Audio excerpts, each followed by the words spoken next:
Show de bola, show de bola! Primeiramente desejando muito boa noite para você que já chegou e para você que acaba de chegar. Sejam mais uma vez muito bem-vindos à segunda temporada do programa Amigos do Esporte. Curiosidades, conhecimento dentro e fora das quadras, inspiração e valores do esporte para toda uma vida. Para você que ainda não me conhece ou não é o meu seguidor, eu me chamo Vinícius Justo, mais conhecido como Vini. Eu sou apresentador entertainment de shows e eventos e também locutor esportivo. E nessa segunda temporada do Amigos do Esporte já passaram diversos gigantes aqui pelo nosso programa de lives.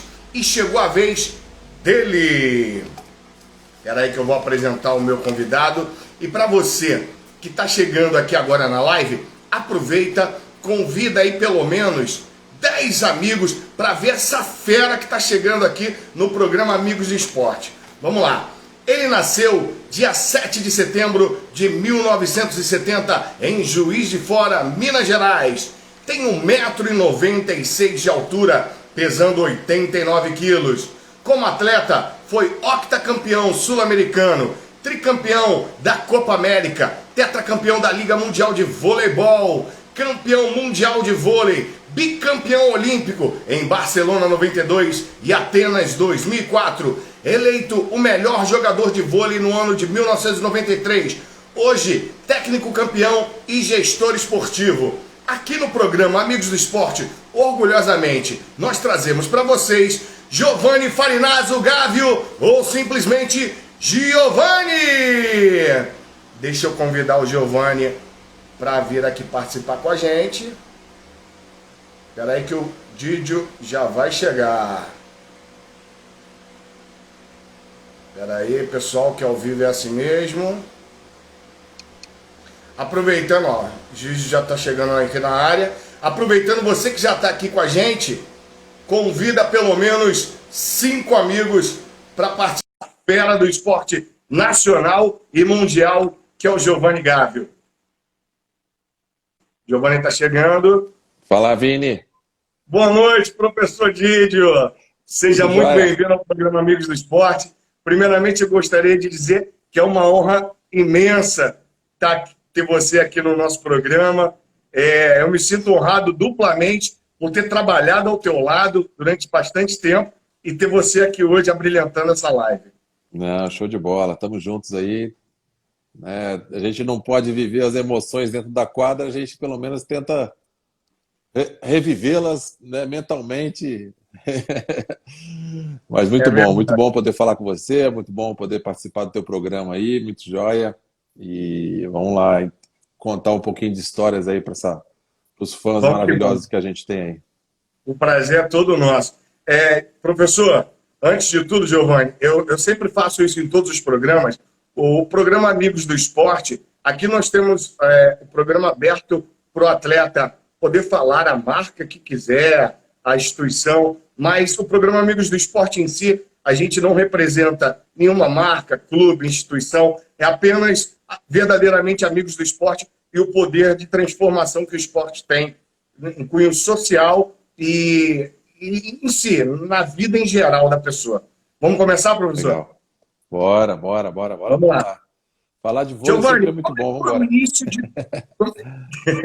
Como é que foi o início de tudo? Como é que nasceu a sua trajetória dentro do esporte? E você teve alguma fonte ou alguém que te inspirou? Então, eu estava até comentando isso esses dias. Eu comecei no esporte muito cedo. Comecei lutando judô, 7, 8 anos de idade eu fui para o judô. Eu brigava muito com as minhas irmãs, aí meu pai resolveu me colocar na linha, né? Falou, vai brigar com regras, com alguém do teu tamanho. E aí ele me colocou no judô. Então comecei a lutar judô muito cedo, fui bicampeão mineiro de judô. E aí, mas o vôlei surgiu assim como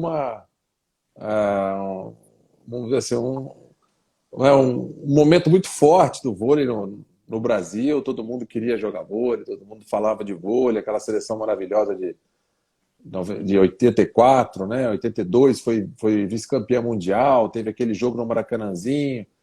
depois 84, e aí a minha turma toda queria jogar vôlei.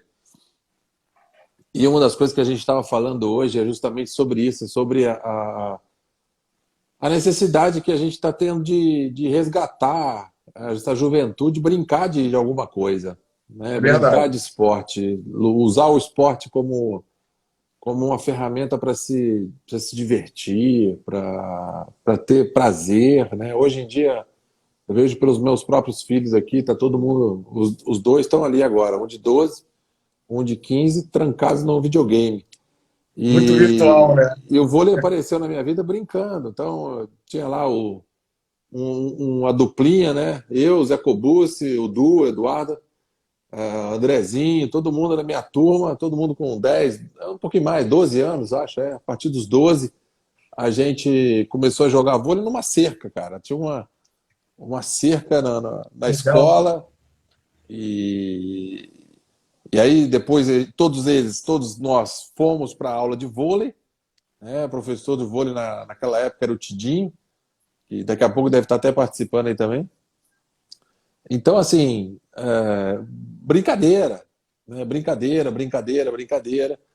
Tanto é que eu tô lançando, né, uma escolinha de vôlei chamada Play, justamente por isso, porque a gente tem que resgatar as brincadeiras, cara, fazer com que essa juventude brinque de novo É de algum verdade. esporte, né?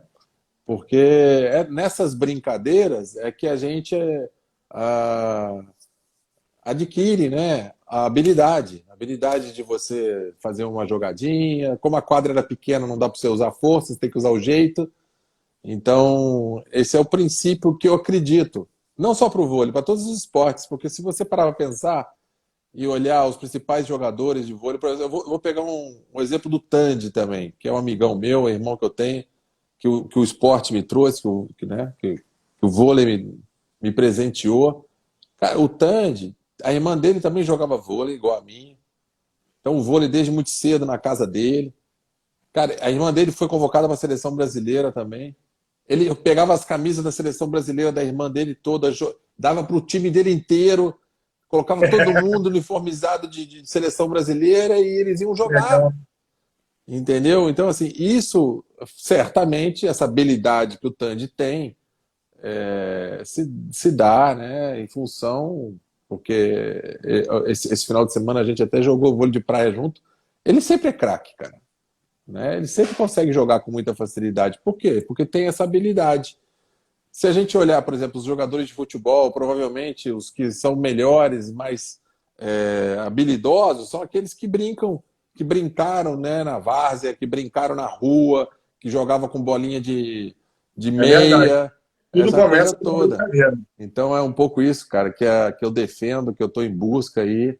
A gente também no SESC está buscando isso, está criando uma metodologia também para as unidades do SESC nesse sentido, né, de brincar, que a criança vá lá para brincar, não só com o intuito de ser um grande jogador de vôlei, mas, poxa, para resgatar realmente aquele prazer que você tem de se divertir com o esporte, né?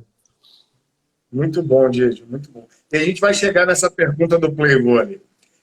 Você sonhava em ser piloto de avião. O que te Sonhava. fez mudar esse sonho e acabar indo pro voleibol, pro esporte de alto rendimento? Foi essa avalanche, né? Esse momento onde o vôlei passou a ser muito forte na minha vida, por influência da minha irmã, sem dúvida. A Gisele jogava vôlei, eu presenciei momentos da carreira dela importantíssimos para ela e que também foram importantíssimos para mim. Lembro como hoje ela chegou em casa com o primeiro salário dela de jogadora de vôlei, pegou um bolinho de dinheiro assim, jogou para cima e dava gargalhada. Não era muito dinheiro, provavelmente não eram notas de 100, né? Mas era o primeiro salário dela. E a nossa família, não é que a gente que faltou nada, mas também nunca sobrou nada. Então, ter a possibilidade de ganhar um dinheirinho a mais sempre foi É sempre bem-vindo. interessante para a gente. Ela foi convocada para a seleção brasileira infanto, então ela voltou para casa com a camisa da seleção brasileira. Eles foram jogar alguns amistosos em Manaus, Manaus naquela época. Isso eu estou falando de, poxa, 40 anos atrás, né? chegou em casa com dois Tigers, né, com dois pares de tênis. Na época não era ASICS, era Tiger, né? ASICS Tiger, mas a gente chamava mais de Tiger, Tiger e tal. Tinha aquelas listas lindas. E a gente não tinha, meu pai era militar, como eu falei, nunca me faltou nada, mas não podia ter tênis importado naquela época, porque nem vendia aqui, né? Ou você tinha É que ir para verdade. fora e a gente não tinha como viajar para fora. Mas ela foi para a Zona Franca de Manaus, tinha a loja, ela comprou. Eu lembro como hoje era um azul com lista branca e um branco com lista vermelha. Nossa, o azul eu peguei para mim. Vini, que sensação boa você colocar um Tiger no pé, viu? Era macio, era gostoso, era muito bom. E depois, esse tênis, lógico, né? A minha irmã comprou para ela, né? O pé dela é 39, 40, não sei. E o meu foi crescendo, né? Foi crescendo, crescendo, crescendo, até furar, Usou cara. o máximo que deu, né? Furou a ponta do dedão assim, eu meti um esparadrapo e andou mais um pouquinho. E aí foi assim, o começo avassalador do vôlei dentro da minha família. Meu pai também gostava muito de vôlei. Ele era do Exército, então ele praticava vôlei na educação física do Exército lá. Ele preferia o vôlei do que o futsal. Então em casa, cara, o assunto era vôlei. E aí aos poucos eu fui abrindo mão dessa ideia, né, desse sonho de me tornar um piloto de avião, que provavelmente também depois eu iria me frustrar, porque eu uso óculos, né? E como piloto você não pode ter nenhum problema de vista.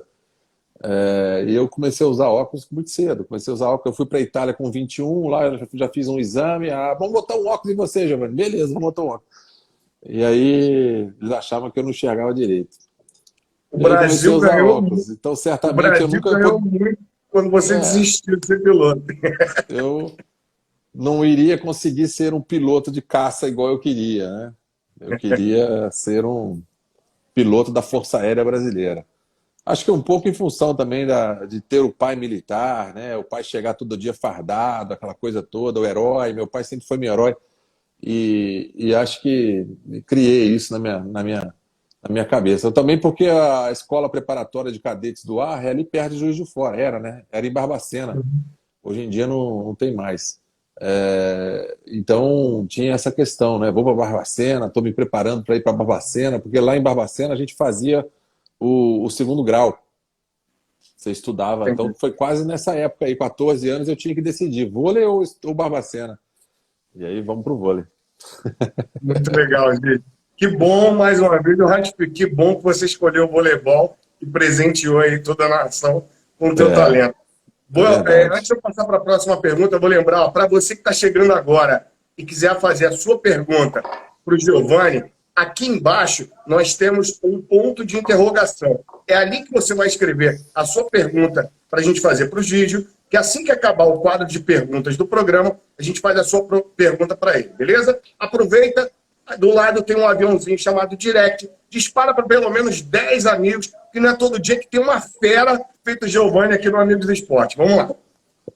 Qual é a diferença, Giovanni, que você enxerga para o vôlei da sua geração e a atual geração do vôlei nacional? Ah,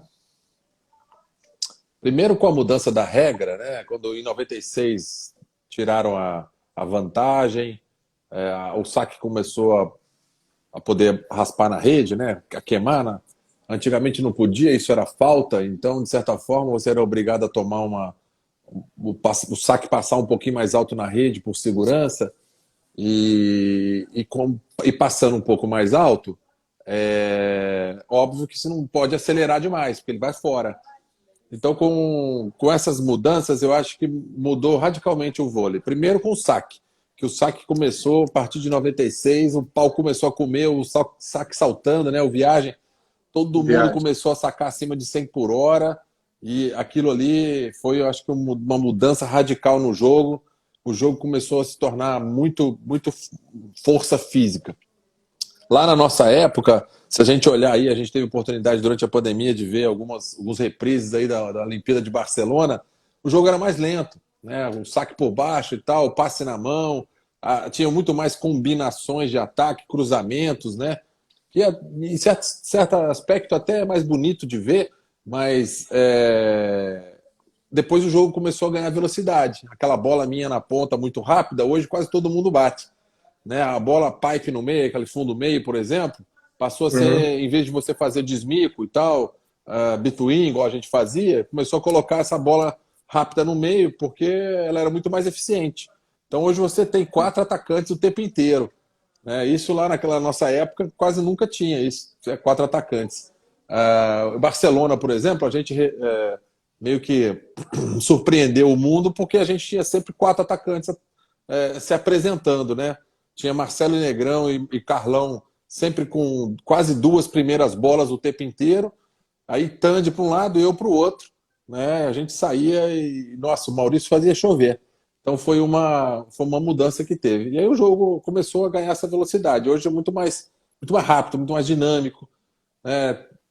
O fato de ser tudo ponto tem um peso diferente nos jogos. Então, e com o passar dos anos, na minha opinião, os jogadores foram perdendo um pouco aquele habilidade, o brilhantismo, né? O craque realmente, e foi ganhando o quê? Força física. Poxa Então, vida. aumentando a estatura, aumentando a força física, porrada comendo solta. E é isso. Hoje em dia, lá fora, o jogo é muito mais de bola alta, né? Porque você tem um saque a 120 quilômetros por hora, vira uma defesa, você tem que jogar com bola alta quase. Então não sei, parece na minha época lá um pouco mais. Se a gente pegar a geração de 84, então, que eles faziam combinações, né, pareciam os japoneses jogando, Uhum. era um jogo mais bonito, na minha opinião. Mas hoje é essa a diferença, um jogo mais força, né? A galera tá pegando firme aí. É verdade, é um tiro de canhão o saque. Perfeito. Aproveitar e mandar um abraço para a galera que está entrando aqui. A Andréia, que é muito sua fã, foi uma das que pediram aí a entrevista do Giovanni. Ela, entre Valeu, outras, várias. André. Everaldo também, fera, que jogou no É, vai Sesc ver. Rio, participou aqui também. Vamos lá. Você, Giovanni, jogou o fino do vôlei. Foi e é um dos gigantes do esporte. Atuou junto com outros gigantes, como Maurício, Tandy, Giba, Naubert, entre tantos outros. Essa manutenção de gerações é super benéfica e necessária. Como é que você vê a importância dessa mistura de gerações para o esporte, para o voleibol em si?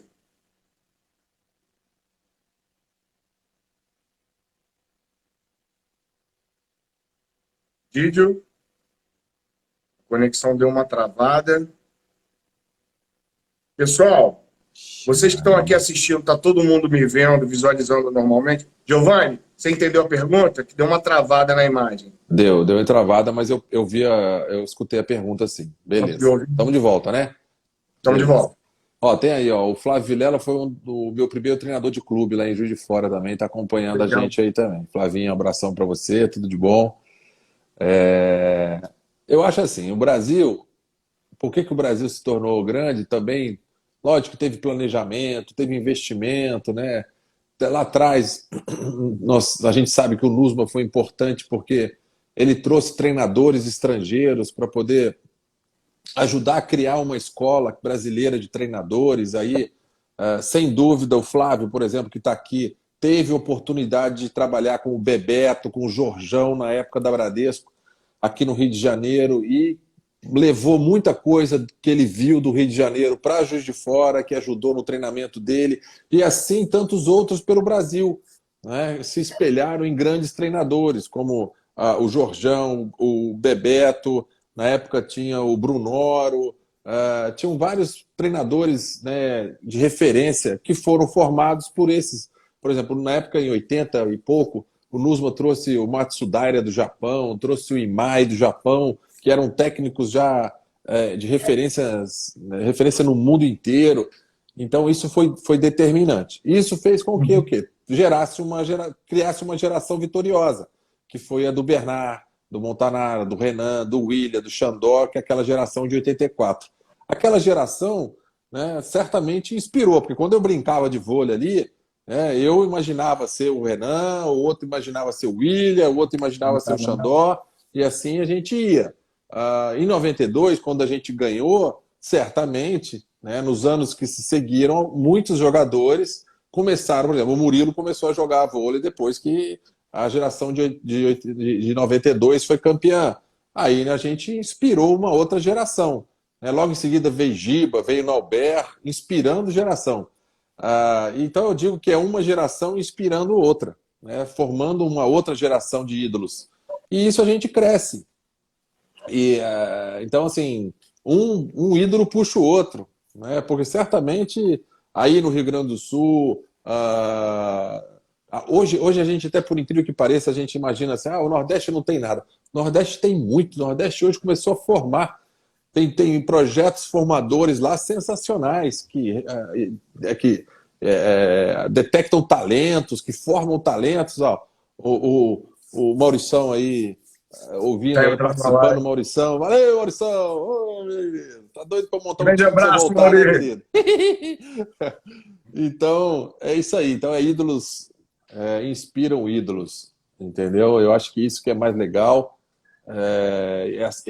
Esse movimento que eu espero que continue, né? Que assim agora o Bruno esteja inspirando alguém, o Lucarelli esteja inspirando alguém, que certamente, né, aquela conquista, a última conquista lá em 2016 foi assim muito impactante, deixou realmente, né, uma imagem maravilhosa para o vôlei, que certamente hoje aí devemos ter aí alguns jogadores é, buscando escolinhas, buscando clubes de vôlei, justamente porque foi uma vitória espetacular, com o Serginho emocionado, né, com o time brasileiro se reinventando, buscando a vitória, aquela coisa toda. E a gente espera daqui a alguns meses lá em Tóquio, torcendo, né, Papai do Céu deixar Deus quiser. e que dê tudo certo para que realmente aconteçam os jogos, para que essa geração continue inspirando, cara, porque é isso aí que a seleção brasileira tem esse poder aqui no Brasil. Perfeito, Didi. Olimpíadas de Barcelona 92 e Atenas 2004. Como é que foi a sua experiência pessoal em participar e se consagrar bicampeão olímpico? Barcelona muito jovem, 21 anos, ainda sem ter muita noção das coisas, né? Sem ter assim, ideia do que aquilo ali poderia representar. É, Mas, assim, uma vitória também da simplicidade, da humildade, a gente não tinha nem prêmio, nosso uniforme era mais ou menos, sabe? A gente não se preocupava muito com essas coisas. A gente estava preocupado em jogar vôlei, em fazer o que a gente gostava. E eu acho que isso também o público percebe e percebeu na época, porque eu acho por isso que tem até hoje né, as nossas fãs ainda são apaixonadas pela gente. Tá, a Lenise está aí, ó. A Lenise é um exemplo disso, está comigo. Hoje já não é mais minha fã, é minha amiga, que a gente se fala quase todos os dias. Um exemplo disso. A gente mexeu muito com o povo brasileiro, porque era justamente isso. Era um time leve, que jogava tranquilo, que fazia o que gostava. Atenas, para mim, já foi diferente, porque eu já sabia tudo que eu ia passar, então eu aproveitei muito mais, por incrível que pareça. Tem até uma passagem muito engraçada que a minha esposa é descendente de grega, e até minha sogra estava assistindo aí. Adélia, um beijo. E ela falou: Não, eu vou para a Grécia, eu quero te ver, eu quero estar lá, né? Essa coisa toda. Eu falei: Não, você não vai, porque eu quero estar lá com a minha cabeça só na Olimpíada, não quero me preocupar se você vai estar, né, bem, essa coisa toda. E aí ela ficou muito brava, porque eu convenci a ela a não ir para a Grécia. Mas foi Conseguiu convencer? fantástico. Apesar de eu ter jogado menos, de eu ter participado menos dentro da quadra, aquele foi um momento onde eu participei muito fora da quadra, né? O Bernardo me deu realmente uma função de liderança e me mostrou essa função de liderança fora da quadra. Mesmo sem jogar, eu tinha a sensação de estar participando efetivamente de tudo, sabe? Eu acho que isso é muito. Foi um momento mágico para mim. Muito bom. Eu vivi cada segundo daquela Vila Olímpica. Ó, o Maurício, para de atordoar, mandar um abraço para Iturama lá. Futuro vereador de Alô, Iturama, futuro prefeito de Iturama.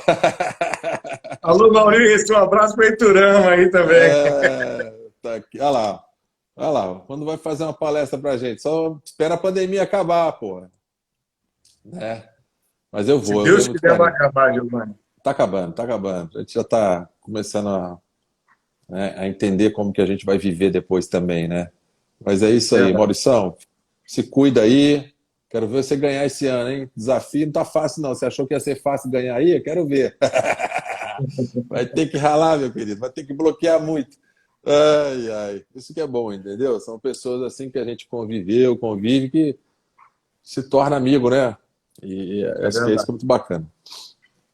O esporte ele tem esse poder, né, de você conseguir fazer amigos assim para a vida toda. Eu, graças a Deus, nesse período todo que antes da pandemia, que eu tive o prazer e o privilégio de trabalhar junto com vocês, cara, fiz amigos fenomenais, Thiago Breno, Dentinho, tanta gente bacana. Assim, fica até injusto eu citar os nomes, porque é muita gente, professor. Então, o esporte tem esse poder agregador, né? Além de transformar vidas, moldar um indivíduo, você também faz amizade para a vida inteira. Muito legal isso. Eu acho essa convivência é o que faz falta. As pessoas me perguntam, pô, cara, mas por que que você quer inventar moda ainda de ser treinador? É porque tem isso no meu sangue, né? Eu gosto do vestiário, eu gosto de entrar no vestiário. O Maurição falou, você inspira as pessoas. Eu gosto, entendeu? De dar condição melhor para os caras desempenhar o papel deles. E acho que a maioria deles que passaram comigo lá são gratos a isso, porque não é em todo lugar que a gente encontra um ambiente propício a desempenhar a nossa função da melhor maneira possível. E essa convivência que eu acho que é muito saudável, sabe? É isso que mexe. Esse é o maior nesse tempo, nesses últimos meses que a gente está mais. Eu tô parado, né? Tô aqui pensando, construindo, fazendo e tal, mas não tô dentro de uma quadra dando treino, essa coisa toda. Não tivemos oportunidade de trabalhar com a seleção brasileira sub-21, porque os campeonatos foram suspensos também. Então, mas isso faz falta, né? Sim. Essa construção do dia a dia, de você, vai lá, pô, vamos fazer mais uma, então buscar, vamos fazer. Mas é bacana, é bom. É um desafio enorme. Trabalhar com os mais velhos, por exemplo, como o Maurição aí, é sempre um desafio, né? Tirar o máximo deles, tirar o melhor deles, fazer com que eles entendam que tem que fazer as coisas, não porque estou punindo, porque estou cobrando, porque estou retribuindo, ou porque estou recompensando, mas porque tem que fazer, porque é bom. Então mas é gostoso, né? E ao mesmo tempo trabalhar com os jovens da seleção brasileira sub-21, cara, é uma satisfação, porque você vê o brilho nos olhos deles, eles querem alcançar algo que você já alcançou. Ah, outro ídolo entrando aí, ó. Oh, meu Deus do céu. Esse Serginho aí tem que Scariolo. fazer assim pra ele, ó. Ô, escada! Esse aí eu vou te falar, hein? Esse aí é meu queridão, cara. Puta merda. Tenho muito carinho Maior por líder de ele. todos os tempos. Serginho é um doce de pessoa, um amor de pessoa, eterno ídolo nosso. E realmente é um exemplo de que trabalhando consegue chegar onde você quer. É exemplo de dedicação. Também te amo, meu querido. Um beijo. Muito De legal, muito legal. dedicação, né? A história dele é Eu, muito bonita. Tem um livro, vai escrever um livro bacana para contar essa história que ele conta, né? Que ele foi barrado em três peneiras. Né? que Ele foi a isso, três, Serginho? três peneiras e cortaram ele, não deixaram ele e tal. Ele não desistiu. Pô, a história Ainda dele é bem que ele legal pra foi caramba. Ele persistente. vendia material de limpeza na Kombi, tinha uma Kombi, sei lá, e vendia material de limpeza na rua. Mesmo assim, ele, uma hora, puta, na terceira ou quarta vez, ele foi lá e pegaram ele. Acho que foi em Guarulhos que aceitaram ele, e ele virou o maior de todos os tempos. Então, gente, esses são os exemplos aí. GG também, abraço, todo mundo aí. Tinha uma pergunta aqui, posso fazer a pergunta aqui, Vini? Tinha uma pergunta aqui que acho que Pode, era a claro, fica à Rosa, se eu não me vontade. engano, ela O estava programa é perguntando. todo seu hoje, Giovanni. Vamos falando, acho que é legal fazer isso aí para ficar. Sim, Olha sim. lá, o Serginho falou, me lasquei em três, e daqui a pouco ele estava junto com a gente na seleção brasileira. Que também quando ele entrou, cara, ele fez assim, cresceu, e aí ele chegou na seleção brasileira, a gente estava lá, e ele não acredito que eu estou aqui com vocês. Então essas coisas são muito boas, essa convivência, né, é sensacional. Fantástico. E a Rosa estava perguntando o que eu falo, o que eu explico. É, a quantidade de filhos de ex-jogadores jogando, né? É normal, todos eles vivem, né, no ambiente. Isso não é só no Brasil, não. Na Itália tem muitos filhos daquela geração maravilhosa da Itália, lá que foi tricampeão mundial. O Gardini, o filho dele, está jogando, está jogando muito bem. O filho do Rinaldi, que é um outro jogador que jogou na seleção brasileira, está jogando muito bem. O Cantagalli tem um filho que joga. Então, assim, são todos jogadores que foram consagrados. Da Rússia também tem um monte de jogador russo que os filhos estão jogando. A minha filha joga, a Júlia joga vôlei de praia, os filhos do Paulão, né, a Pietra e o Pedro jogam. Então, porque filho tá vendo aquele ambiente todo dia, a gente brinca com eles, essa coisa toda, acaba ficando bom. É aquele velho ditado, né? Filho de peixe, peixinho é, né, Giovanni? O GG falando, na Argentina, o Conte, o Uriarte, o Mendes, Martim, todo mundo, os filhos de todo mundo jogam. Porque, pô, é natural, né, cara? Bacana. Didio, como, ao seu ver, está sendo tratada as categorias de base do esporte nacional? Pois ela está ligada diretamente, né, na renovação dos futuros talentos. E quais medidas de incentivo da iniciativa pública e privada você, no seu ponto de vista, podem ser feitos para melhorar? Vini, a gente sempre acha que pode ser melhor, né? A gente sempre acha, a gente sempre tem essa sensação de que pode ser melhor, essa coisa toda. Eu diria o seguinte, a gente precisava ter algum tipo de benefício para os clubes formadores. Isso eu acho que a gente deveria pensar de forma mais política. Alguma política de Estado onde os clubes formadores deveriam ter algum tipo de benefício para ajudá-los, porque de certa forma eles investem e tal, chega uma hora, um grande clube pega os meninos e leva para São Paulo, traz para o Rio de Janeiro, traz para os outros times, para Minas Gerais. E aí acho que como eu falei, os nossos extremos, né, Rio Grande do Sul e o Nordeste, hoje são um dos maiores formadores de jogadores do Brasil. E veja bem, não tem nenhum time hoje da Superliga nessas regiões. É verdade. Isso é um problema. Mas a gente tem, por exemplo, a Confederação Brasileira de Clubes, que há alguns anos ela criou uma forma de financiamento, né, onde parte do dinheiro das loterias vão para os clubes. Isso forçou com que os clubes também tivessem como é que fala? A parte financeira deles bem cuidada, porque senão não recebem essa verba. Então, Uhum. aos poucos, começou a criar um movimento importante. Você vê, no Paraná criaram a Taça Paraná, que é um sucesso, já há quase mais de 10 anos é um sucesso, onde tem mais de 100 equipes inscritas e passou a ser uma referência. Depois que criaram a Taça Paraná, tem até aqui ouvindo a gente também o Thiago Misael, que é o meu companheiro lá da seleção brasileira, que é treinador da base e participou de várias delas, ganhou várias dessas Copas. E aí criaram Taça São Paulo, Taça Rio de Janeiro, Cidade Maravilhosa, Taça Minas, a Taça Paraná continua.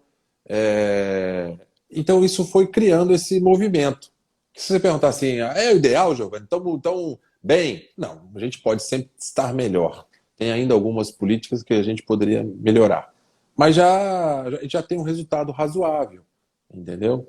Mas eu sempre acho que a gente pode fazer mais. Eu sempre acho que, como treinador da seleção brasileira juvenil, por exemplo, fica sempre essa minha inquietude de que Eu gostaria muito, por exemplo, de rodar o Brasil, para conversar com os treinadores. Não que eu saiba mais do que eles, não é questão disso. Talvez eu tenha tido mais oportunidade que eles, mas eles poderiam Uhum. até me ensinar muito mais, porque eles estão lá realmente fazendo muito com pouco, né? Então, essa é uma vontade que eu tenho, é um projeto que eu quero botar no papel, tirar do papel, na verdade, porque ele já está no papel, é esse, né? De talvez passar uma temporada. Agora com a pandemia, ainda piorou um pouquinho mais, né? Que eu poderia ter feito. Essa era uma das minhas vontades durante esse período sabático, né? Que eu tô vivendo.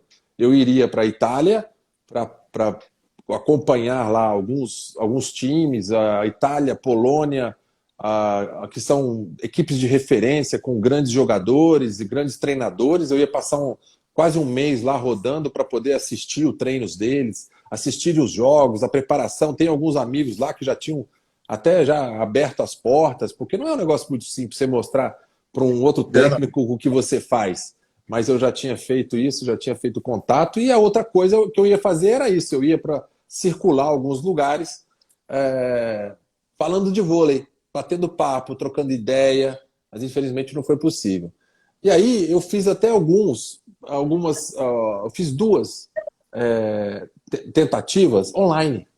Fiz duas tentativas online e o pessoal da Federação Brasileira de Educação Física me ajudou a recrutar um pouco os professores, mas aí eu fiz num nível de professores, de escolas públicas, e nós conversamos. Eu conversei é, sobre. Foi junto também com o Instituto Educando, que eles têm um projeto muito bacana sobre professores, eles ajudam os professores de matemática, português, com conteúdos melhores. Eu falei, a gente não pode fazer isso de educação física também?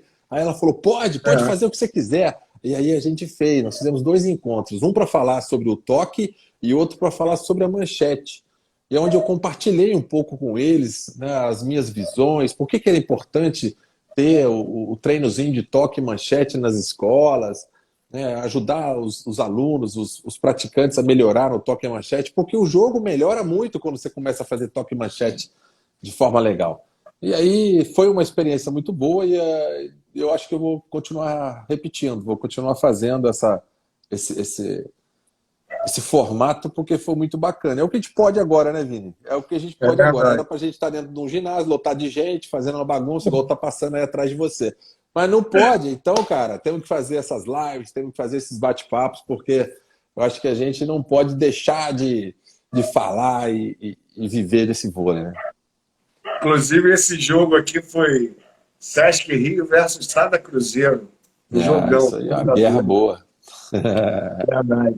Eu acho assim, professor, essa ferramenta, ela é super importante, ela consegue ajudar muito a certos tipos de comunicações, mas nada substitui o presencial. Com certeza, nada substitui o presencial. E tenho certeza que você vai conseguir tocar em breve esse teu projeto aí e ampliar bastante. Giovanni, toda a Mandar um sua beijo pra minha bagagem como esposa aí, atleta entrou aí a Pri, ó. Beijo, Pri. profissional, né? Minha esposa. A sua esposa é porque tem É, uma outra Gabi que é a sua deve irmã. ter aí, a minha irmã deve estar aí, todo mundo aí. Giovanni, toda a sua bagagem como atleta profissional, o dia a dia dos campeonatos, experiência dentro e fora do país, com certeza eles foram te trazendo mais e mais experiências. Mas como técnico e gestor esportivo, quais foram os treinadores que foram a sua fonte de inspiração para agregar, junto a toda a sua experiência em quadra, com a metodologia? Eu tive o privilégio de ter trabalhado com os melhores, né?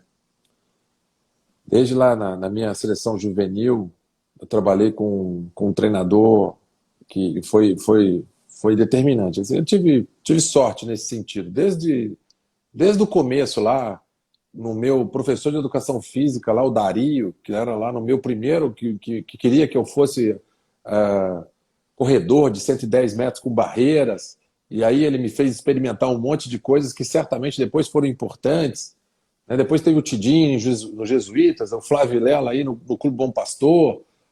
Depois, quando eu já fui lá para a seleção brasileira, participei e tive bons treinadores já. Quando cheguei no Banespa, por exemplo, o Afonso, que me levou, infelizmente não está mais com a gente, faleceu, mas era um treinador sensacional, tinha uma intensidade grande. O Josenildo, quando eu cheguei lá também, que me deu a oportunidade de jogar no time adulto, era um treinador muito intuitivo.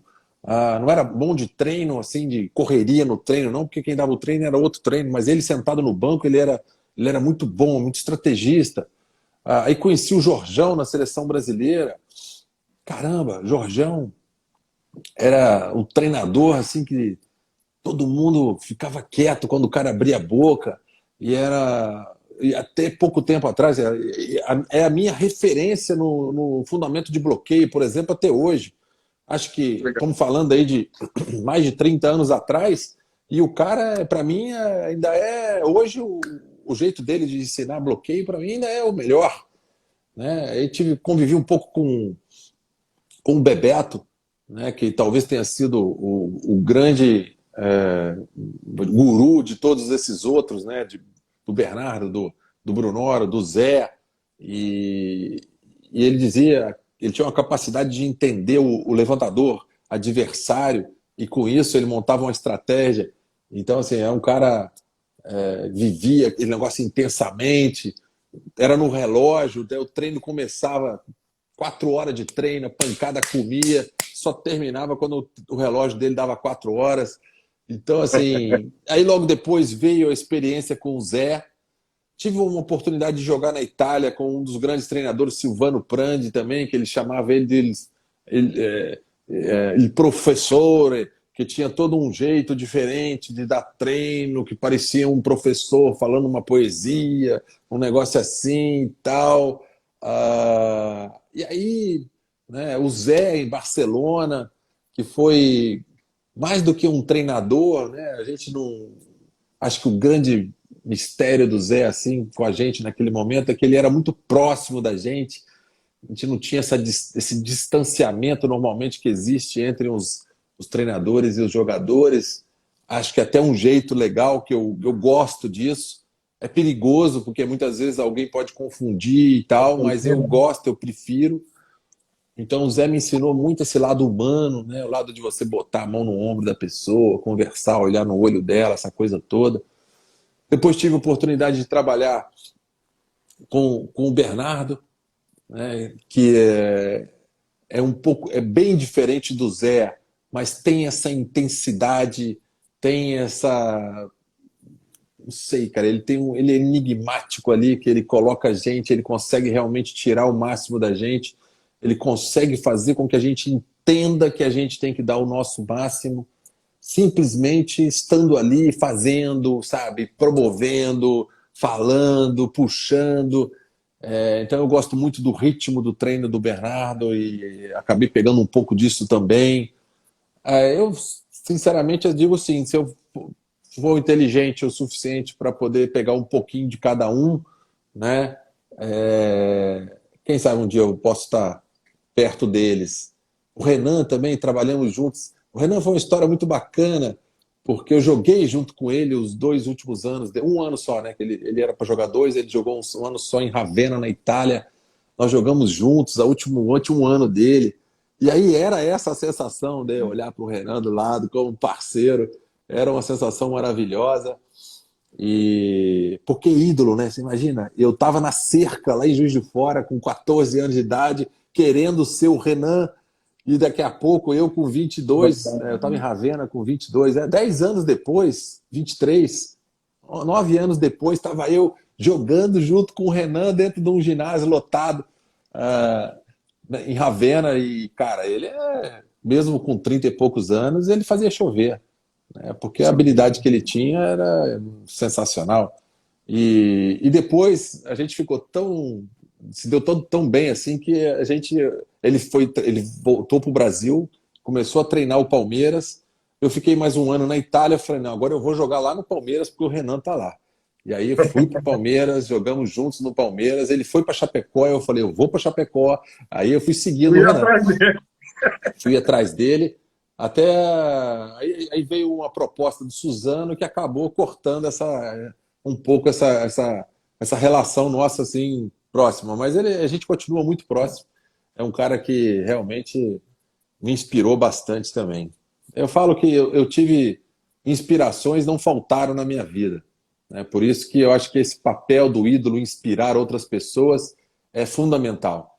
Quando eu cheguei no Banespa, por exemplo, o Montanaro teve um papel fundamental me inspirando, me ajudando e me fazendo,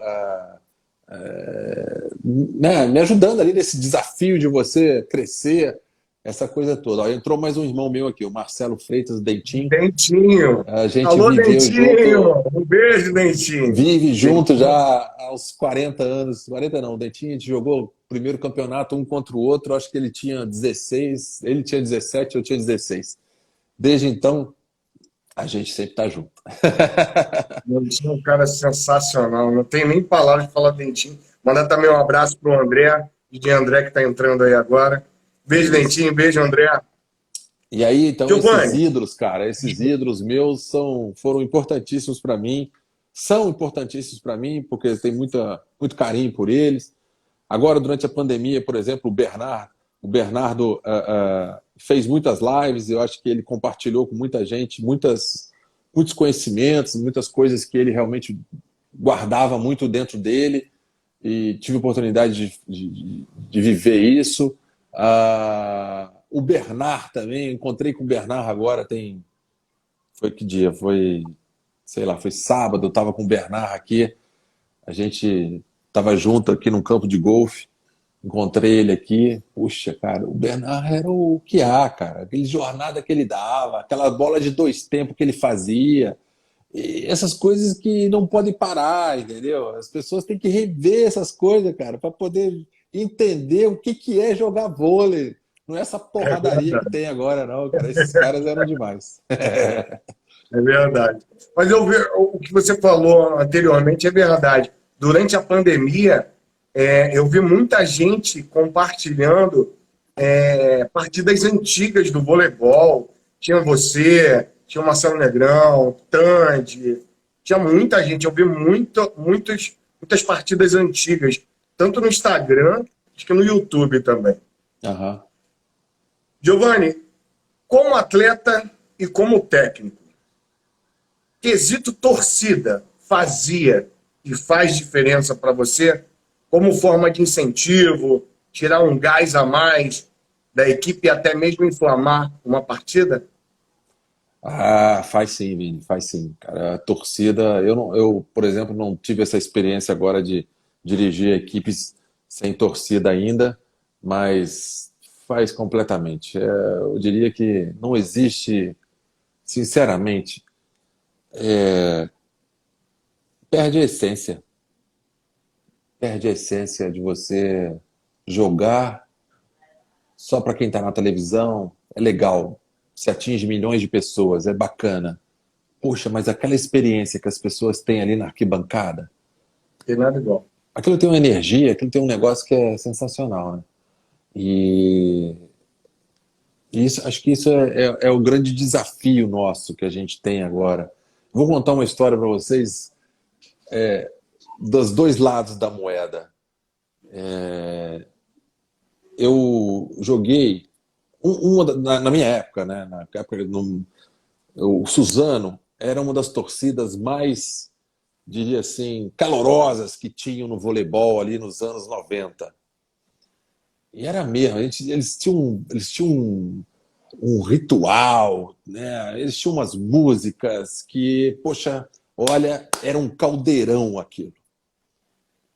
E eu joguei contra e joguei a favor. E tem um episódio que a grade ficava muito próxima do campo. Então, quando eu ia sacar, tinha a torcida aqui na minha nuca, aqui atrás, falando besteira, né? Falando mal da minha mãe, falando mal da minha irmã, aquela coisa toda. E aí, eu virava para trás falava assim, olha só, aonde você quer que eu saque? O cara já não entendeu nada. Como assim? Fala, onde você quer que eu saque? Eu vou sacar e vou fazer um ace. Aí eu olhava para trás, ó, eu vou sacar no corredor agora. E aí eu ia lá e pum, fazia um ace no corredor, voltava. Beleza, agora eu vou mudar. Agora eu vou fazer na diagonal, ó. Ele vai achar que eu vou sacar no corredor, eu vou sacar na diagonal. Eu, ó, pum, ia lá na diagonal, ace. Aí eu voltava para trás. E agora, você quer que eu saque aonde? Aí ele saía correndo.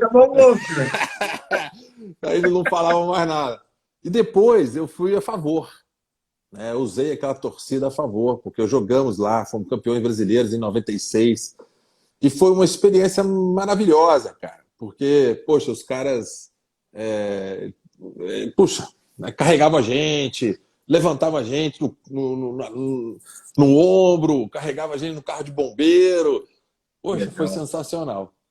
Então, a torcida, cara, isso é sensacional. A gente vê, por exemplo, lá os jogos, por exemplo, de basquete da NBA, que a torcida está mais próxima ali, tem uma interação maior com os jogadores, quanto que os jogadores, às vezes, acontece alguma coisa dos caras caírem lá dentro, ou de uma bola e tal. Cara, olha só, quem tem essas experiências não esquece nunca mais. Então, eu acho que o grande desafio é esse, a gente criar experiências inesquecíveis para as pessoas. Essa é uma função nossa dos jogadores, né, dos times. É isso, cara. É a pessoa chegar ali emocionada, sair dali exaltada, feliz, poxa, motivada, olha só que legal, sabe? Eu acho que é isso que a gente não pode perder. E óbvio que a gente torce para que isso volte, porque a gente precisa, né? Acho que as pessoas precisam disso. É verdade. Faz muita falta. Como eu disse numa conversa há pouco tempo com o Dentinho, já não é nenhuma questão, trabalho nesse ramo há 17 anos, com shows e com esporte, não é nem mais uma questão de trabalho em si. Claro, a gente precisa de trabalho, mas é a oxigenação do sangue, Giovanni. Faz muita falta isso. Muita falta. É verdade. Vamos lá. É um momento Você mágico. é técnico da Seleção Brasileira Sub-21. Como você vê o potencial da atual safra de talentos no vôlei? Olha, a gente vem. Eu diria que nós temos alguns talentos, né, surgindo, temos alguns talentos realmente em condições de nos representar bem no futuro. É uma geração diferente, né, bem diferente, mas é normal que as pessoas evoluam, que as pessoas mudem. Mas eu ainda consigo perceber ainda garotos que sonham muito com aquilo ali, que querem muito aquilo ali. Às vezes não estão acostumados a sofrer tanto quanto a gente sofreu. Também as condições deles hoje são muito melhores do que a nossa lá no começo, né? A gente treinava embaixo, dormia embaixo de arquibancada de ginásio e achava o máximo, dormia em cama de concreto, comia bandejão, comida fria, comida de qualquer jeito, treinava no ginásio de qualquer jeito. Hoje em dia eles têm a quadra macia, a cama confortável, grande, o chuveiro quente, a musculação, 5 refeições por dia, essa coisa toda. Então, assim, a gente não pode cobrar deles como nós somos cobrados, mas a gente consegue fazê-los entender que precisam trabalhar, né? Que só vai chegar lá com trabalho, com dedicação, com muito esforço, com muito suor, né? Então, acho que esse é o nosso papel lá dentro da seleção brasileira, principalmente o meu, é inspirar esses caras e dizer o seguinte, meu amigo, para eu conseguir chegar onde eu cheguei, eu ralei pra cacete. E não pode ser diferente só porque você está em 2021. Vai ter que ralar igual, vai ter que trabalhar igual, porque senão você não vai chegar, nós não vamos conseguir. Então, tem sim, tem talentos bons aí, tem jogadores muito interessantes que estão vindo aí. A gente tem uma geração, essa geração que vai chegar, que está agora chegando na Sub-21, é chato ficar falando, mas é uma geração que tem sim a chance de lutar pelo pódio no Campeonato Mundial agora no meio do ano. É uma grande responsabilidade, né, para nós treinadores assumirmos isso, mas tem sim. Essa geração tem como chegar lá e buscar uma medalha. Esse é sempre o nosso objetivo. O Brasil tem que estar sempre no pódio. E alguns anos agora, ultimamente, a gente não tem conseguido isso. Não por falta de talentos, falta de bons profissionais, não é isso. Mas porque o mundo lá fora também mudou, né? Todo mundo lá, hoje em dia, trabalha muito, cresceu muito. Você vê a Polônia com centro de treinamento, Rússia com centro de treinamento, Itália com equipe permanente, e tantas outras, né, que realmente fazem um trabalho enorme lá fora. Mas então Você acha que essa ficou é mais, o seu desafio. Esse você acha que desafio de ficou mais 2000. competitivo, Giovanni? Hã? Você acha que ficou mais competitivo entre as seleções? Com certeza. Certamente. Certamente. Agora, nos Jogos Olímpicos, a gente já vai ver isso. Tem 6, 7 times aí que podem ser campeãs olímpicas. Então, assim, para o Brasil chegar lá, cara, a gente tem que morder mesmo. E Sangue é nos isso que a olhos. gente faz. A grande diferença nossa, que nossos atletas são assim. A gente bota a faca nos dentes, meu amigo, e vão para dentro mesmo. Então é isso. Grande missão de 2021 é essa aí. Pódio no Campeonato Mundial, que deve ser na Itália. A Itália é favorita, hein? Tem uns gigantes lá jogando bem, filhos de jogadores e tal, mas nós vamos lá para dentro com a nossa seleção aí, vamos buscar surpreender esses caras. É isso. Didio, eu vou ter que encurtar um pouco as perguntas, até para eu poder abrir para o público. Eu vou fazer só mais duas, Não vai cair senão agora eu não com uma vou hora de passar live, não? Já tem quase uma hora de live. Só que agora o Instagram não derruba. Tá quase Eu não fechando sabia, uma tá vendo? hora. Já estou aprendendo coisa nova. É muito rápido. Então eu vou fazer só mais duas. Eu ainda tinha aí umas 7.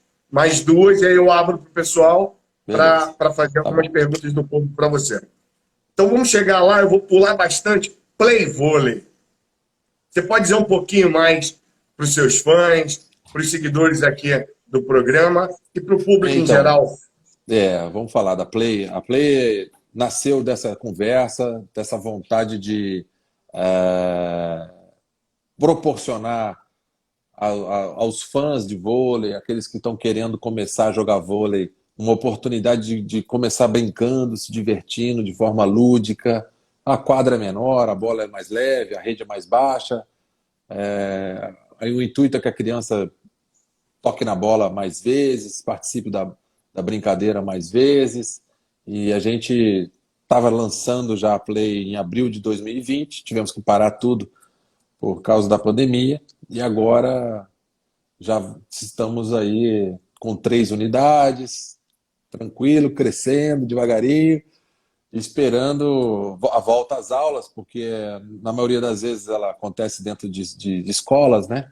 São os nossos principais parceiros, escolas e clubes, e a gente precisa ter a segurança do retorno aí das crianças. Então, assim que puder, tenho certeza que vai ser mais um capítulo aí feliz, porque ela fala disso, ela fala dessa simplicidade que é de brincar. Brincar de vôlei. A criança com 8 anos vai ter essa sensação já logo na primeira aula. Então, esse é o nosso desafio. Muito legal essa metodologia. Didio, como é que é o seu relacionamento com os seus fãs?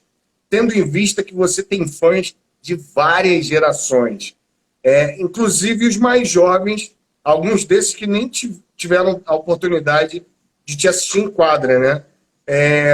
Mas por intermédio dos próprios pais que te acompanhavam, eles passaram toda essa paixão e referência do ídolo do esporte, que é você. Inclusive, tem muitos que têm o nome de Giovanni por sua causa. Isso é o lado mais gostoso dessa história toda. Temos aqui, curtindo aí, participando, como eu falei, a Lenise, sem dúvida, está comigo aí, está junto com a gente nessa vida de vôlei mais de 30 anos. Marina também está aí, a Mar. Então, assim, a gente acabou se tornando amigos, né? A gente se fala, elas têm meu WhatsApp, eu tenho delas, e a gente troca bastante informação, carinho, essa coisa toda. Porque eu acho que é importante isso. O que você falou, né, de ter encontrado alguns Giovannis por aí em homenagem, é uma sensação maravilhosa. a sensação de você encontrar algumas pessoas que te abordam, agora menos porque a gente está muito trancado em casa, né? Mas quando tinha essa oportunidade de ver realmente que a pessoa estava emocionada em chegar perto da gente, em realmente isso não tem preço. É a melhor coisa do mundo. Ser lembrado por algo de bom que a gente fez é sensacional. É verdade, é Sou uma muito troca de grato, muito energia muito obrigado. boa, né? Eu digo que o melhor lugar do mundo para ser ídolo é o Brasil. É. Acho que os Estados Unidos O também deve ser calor é legal. maior. Mas aqui no Brasil a gente tem esse carinho, as pessoas são mais calorosas, as pessoas reconhecem a gente nas ruas. Até com máscara agora, o cara, pô, Giovanni! Eu falei, caralho, tá pelo meu olho. É difícil de ouvir, né, Giovanni? Então, então assim, isso não tem preço, sabe? Essa energia que rola é sensacional. Muito legal. Pessoal, eu vou abrir agora o quadro de perguntas do programa para as perguntas que vocês fizeram. Mas antes, eu vou pedir junto com o Giovanni, para você que está assistindo a live, quando eu contar até 3, a gente vai fazer uma pose e aí você vai tirar o print dessa tela. Pega esse print, publica no seu stories e marca @Vinícius Justo, sou eu, e @Giovanni Gado, que é o Didi. Beleza? Quando eu falar 3, faz a sua pose aí, Giovanni. 1, 2, 3 e... Show de bola! Acho que deu tempo, Valeu! né? Vamos lá. Vou abrir as perguntas do público. Ih, rapaz, essa daqui acho que vai puxar um pouco meio de sardinha para mim, então é melhor não fazer, não. Mesmo com o fim do projeto, qual o sentimento pela trajetória e boa campanha do time? Ele deve estar se referindo ao time Sesc RJ masculino. Eu acho assim, eu sempre procuro montar projetos que eles têm... Por exemplo, eu ajudei a montar o projeto do SESI, ele está lá até hoje. E fico muito feliz por isso. Né? Eu passei, segui, mas o projeto está lá. Então eu fico muito contente com isso. O projeto do SESC também, ele terminou com o masculino, mas ele continua lá com o feminino. E a gente está continuando a construir dentro das unidades do SESC as escolinhas de vôlei também. Então, de alguma forma, essas sementinhas vão seguir em frente. E eu acho importante isso. Falar que terminou, mas eu acho que tudo foi feito com muito carinho, com muito amor. O investimento do SESC foi muito grande durante esses 4 anos. E os resultados também foram muito grandes, muito bons. E eu acho que, no fundo, saiu todo mundo feliz, sabe? É óbvio que se você me falar assim, poxa, você podia estar continuando com um time de vôlei. É óbvio que seria muito melhor. Né? Talvez em dimensões menores, um time só para jovens, algo parecido com isso, talvez tivesse mais a cara do SESC. Mas essa é a minha missão agora lá. Eu continuo lá formando, criando, construindo junto com eles essas escolinhas. Quando voltar, a gente vai lançar também, já inicialmente, 4 delas pelas unidades do SESC do estado do Rio de Janeiro, certamente no Tijuca, na unidade da Tijuca, certamente vai ter, Teresópolis provavelmente, depois a gente está pensando também em Nova Friburgo, que tem uma estrutura muito bacana. Algumas unidades a gente vai dar uma ênfase a esses projetos assim, de formação de atletas. Mas não é formação de atleta para tirar campeão de lá, não. É para garotada, para todo mundo participar, para ter acesso, para brincar de vôlei, que é o que a gente acredita. O SESC como um grande transformador na vida das pessoas. Então eu tenho muito orgulho de vestir essa camisa, não só porque eles me pagam, eu sou profissional para isso, mas não, porque realmente eu tive a oportunidade de conhecer o quanto o SESC transforma a vida das pessoas. É com o alimento, é com a cultura, é com a saúde, é com a educação. Infelizmente, em alguns aspectos, o governo federal ele quer punir isso, quer tirar isso da sociedade, não pode. Mas, assim, o SESC é um grande transformador da sociedade brasileira, ele tem um grande papel transformador, e eu fico muito feliz de ter uma pequena contribuição nessa transformação. É verdade. Eu posso dizer também, e reafirmar tudo isso que você está falando. Eu que estou mudo, não? Está me ouvindo, Giovanni? Estou ouvindo. Pessoal, tá saindo o som aí? Se tiver saindo o som, bota um joinha aí, escreve na live. Eu estou conseguindo te ouvir. Eu também. Não, tá sim, Acho que porque deve ter tem um voltado. celular aqui ligado aqui de casa, então tá saindo sim. Manda ver. Vai lá para a próxima pergunta, senão a galera fica cansada. Tá, vamos lá. Ahn, Aí, a Lenise pergunta: quando vai sair a segunda biografia? Ale, olha, eu acho que eu não vou escrever biografia, não, mas eu estou me preparando. E é um projeto já que já está no papel também. Eu vou escrevendo muita coisa, mas eu quero ter força para transformá-la em realidade.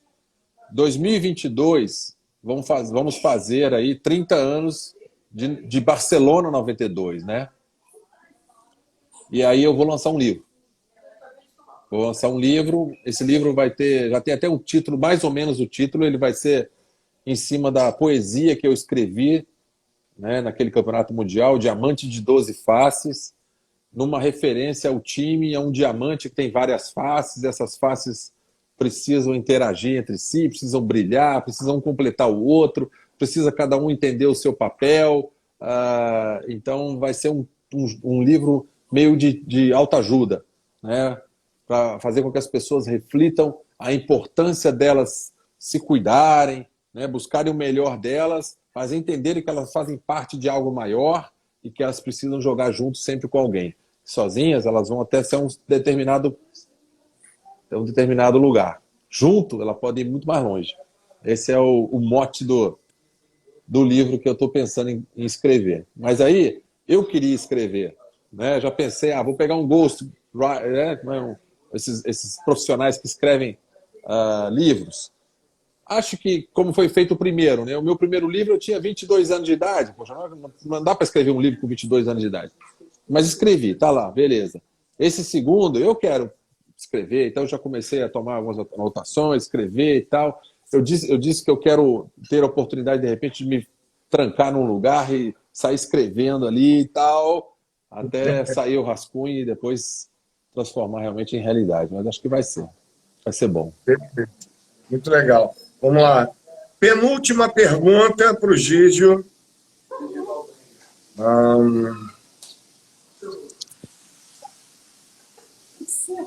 Vamos lá, vamos lá, vamos lá. A Ivane e a Fátima pergunta para o Giovanni. Viu, Giovanni, você já pensou em trabalhar com pessoas especiais?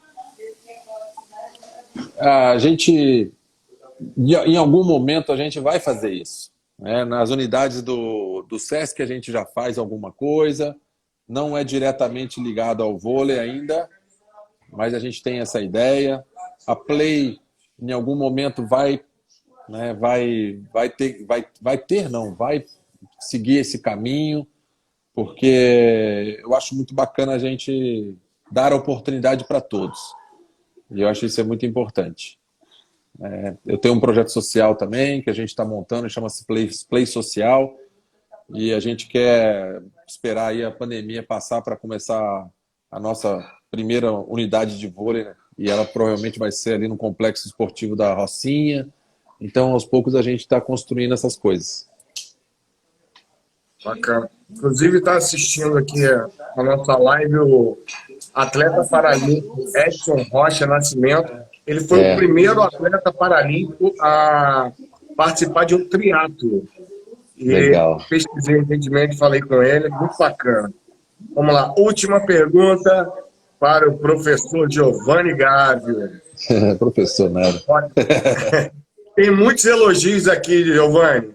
A Bacana. pergunta é meu, ó, Chapolin falando que é seu grande fã, Chapolin Rubro-Negro. Ele tá sempre pedindo para te mandar um abraço. Peraí. O Renatão também, um abração pro Renatão, jogamos juntos. Renato Felizardo jogou na seleção brasileira, treinador hoje. Qual a diferença do Gígio do vôlei antes e para o Gígio agora? Eu não mudei muita coisa, não. Eu sou sempre sonhador, eu sou sempre muito otimista, como eu era quando eu tinha os meus 14 anos de idade, que eu sonhava com a seleção brasileira mesmo, mas sou também muito trabalhador, porque eu entendi que para chegar onde eu queria, a única forma era trabalhando, era treinando pra caramba, era me esforçando ao máximo, era me cuidando, porque era meu corpo, era minha principal ferramenta. Então eu sempre dormi bem, me alimentei bem, malhei, né? Condicionamento físico forte. Vou confessar para vocês que em alguns momentos tive, como é que eu falo assim, inseguranças que todo mundo tem, mas que a maioria delas eu resolvi treinando, né, repetindo cada vez mais, treinando até buscar de novo essa confiança. E é um pouco tudo isso hoje, né? Eu tenho essa mesma paixão, eu estou sempre construindo e buscando fazer projetos novos do vôlei. Eu entendi que a minha vida é no esporte, né? Que não adianta, vou agora ser, sei lá, construtor. Não vou. Só se for para construir um ginásio de vôlei, aí talvez eu seja. Mas assim, então a minha vida é dentro das quadras, a minha vida é fazendo projetos de esporte, projetos de vôlei, e é isso. É isso que eu quero fazer até os meus últimos dias aí, e que espero que ainda sejam muitos dias de vida. Tá fazendo bem, Giovanni, transformando vidas através do esporte. Giovanni, eu queria agradecer imensamente a tua participação aqui hoje. Cara, não tenho palavras, é um prazer enorme tanto ter trabalhado do teu lado. Espero muito que o Papai do Céu permita que possamos trabalhar novamente juntos. Se Deus quiser. E ter você compartilhando tantas histórias fantásticas. Você é uma referência dentro e fora das quadras até hoje. Então, eu queria abrir agora para você ver suas considerações finais. Todo momento é todo seu. Vini, obrigado pela oportunidade. Acho que realmente a gente conseguiu passar para eles aí um pouquinho do que a gente está vivendo, do que a gente gosta, do que a gente é feito, né? Você dentro do teu mundo, tentando entreter as pessoas nas arquibancadas, tentando mostrar para elas que aquele momento ali é para elas se divertirem, para elas se soltarem, para elas fazerem o melhor delas. Tenho saudade desses momentos, certamente, né? Espero um dia a gente poder estar junto novamente. Mas mandar um beijo para todo mundo. Boa noite, saúde para todos. Papai do Céu ilumine a todos, né? Que tem muita saúde e, acima de tudo, também inteligência para viver esse momento, né? Para passar por esse momento da melhor maneira possível e sair do lado de lá melhor do que a gente entrou. Então, um beijo para todos que seguiram a gente aí. Muito obrigado pela audiência. De coração, Vini, um beijo para você. Fica com Deus e tudo de bom, cara. Obrigado, Didi, mais uma vez. Papai do Céu continue abençoando você, sua família e seus projetos. E, se Deus quiser, em breve, a gente se encontra de novo. Giovanni Gávio, sempre valeu o meu jargão. É show! Valeu, Didi, tamo junto. Tchau, valeu, pessoal. Querido. Tchau, galera. Tchau, todo mundo. Beijos aí. Boa noite.